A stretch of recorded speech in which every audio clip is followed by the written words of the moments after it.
Hi, this is your Yo-Yo Sam. Come on, let's go. Let's bolt.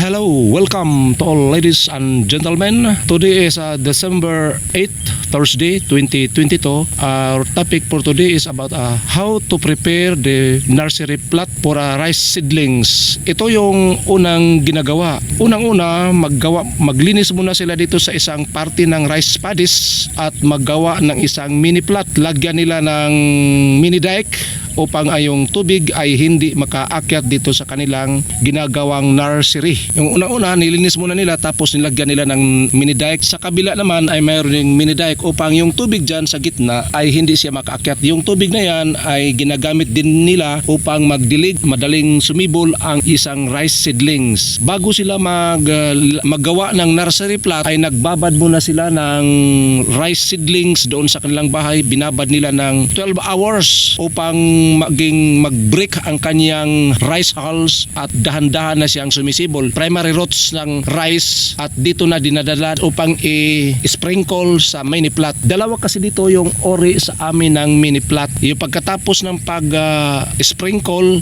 tinatakpan ng rice hay upang ma-minimize ang mga damages na gawa ng ibon at saka yung rats. Kasi yung rats at saka yung ibon ay kumakain. Kung malantakan siya ng rice eating birds, halos lahat ng iyong rice seedlings ay mabawasan. Ito lang kasi ang aking maiblog na uri ng pag-rice plot dahil dito sa amin hindi yung sabog. Itong mini plot ay good for 26 days lang siya. Pagkatapos ng 26 days ay i-transplant na doon sa malinis na rice paddies upang mag-umpisa ng pag-rice transplanting. Ito ang aking maipakita sa inyo o may i-document dahil yung sabog o yung direct ay hindi uso dito sa amin. Noong unang panahon ay ginagamit yan pero sa pagkangayon ay hindi na ginagamit. Dito na sila sa rice plot nag-focus dahil dito as mas madali at conveniente sa kanila. Halika kayo at ipakita ko sa inyo yung nilagyan na ng. At dito makikita nyo na mayroon na siya mga primary roots na tumutubo at within 3 days magkaroon na to siya ng first leaf. At dito hindi to siya nilalagyan ng rice hay pero bago sila naglagay nito ay mayroon to siya mga lason para sa daga at sa ibon kaya hindi masyado siyang nabawasan sa mga ibon. Sa mini canal ay mayroon siyang mini dike na nilalagay upang yung tubig ay hindi siya makaakyat. Dito lang kasi pag mayroon na to siya dahon mag-umpisa nang umakyat yung kuhol pero ini-sprayhan to siya ng anti-kuhol upang hindi makapanginain yung kuhol, yung golden snail apple kuhol.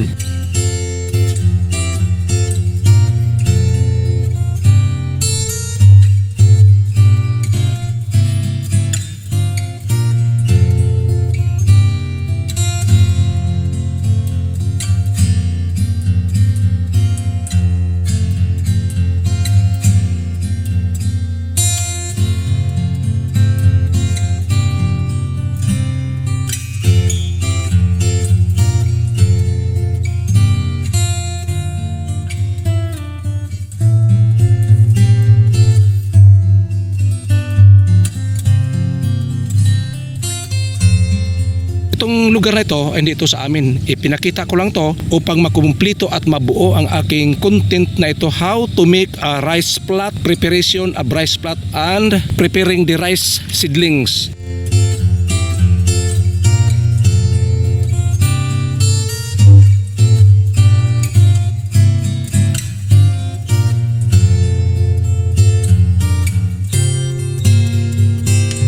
Third video clip na aking ginagamit upang makumpleto ang aking pag-vlog ay hindi to sa amin.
This is your Yoyo Sam. See you on my next vlog and God bless us all. Bye bye.